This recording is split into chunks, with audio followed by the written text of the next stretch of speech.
Ramai yang tanya aku, bro, ada buat training ke? Memang aku ada buat training. Tapi, training aku bukan jenis yang susun slide ikut shot sendiri. Bukan, bro. Itu bukan style aku. Sebelum aku buat training, benda pertama sekali aku nak tahu adalah apa masalah kau, apa isu yang kau hadapi dan apa objektif yang kau nak capai. Kalau masalah ni pun kau tak dapat nak bagi tahu aku, then kau expect apa daripada aku? Macam mana aku nak bantu kau? Aku ni trainer, bro, bukan ahli hujung.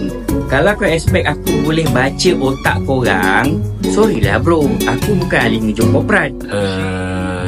Saya ni ada masalah, tapi saya tak tahu macam mana saya nak explain. Aku nampak kau ada masalah KPI. Aku nampak tim kau tak perform. Kau sakit kepala kan? Dah. Aku dah tahu. Macam mana bro tahu? Aku teka je, bukan aku tahu pun. Tapi kalau kau boleh bagi input, insyaAllah aku boleh bagi penyelesaian yang lebih padu. Okay, tuan-tuan dan puan-puan, ini adalah strategi jualan. Okay, next slide. Yang mana tuan-tuan perlu? Next slide. Tuan, tapi syarikat kita... okay, tak apa. Ikut je slide ni. Lagipun untuk topik tu, kita takkan membincangkan dia. Okay, next slide. Yang mana? Macam ni lah jadi bila training dibuat tanpa training need analysis. Kau main sumbat je teori tanpa kau menyelesaikan masalah dia orang.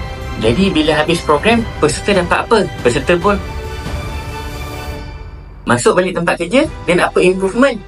Sebab tu kalau nak buat training yang betul-betul bagi impact, kena tahu apa masalah sebenar dulu. Bukan sekadar nak habiskan bajet tahunan. Aku datang bukan nak baca slide, tapi aku datang untuk buat perubahan.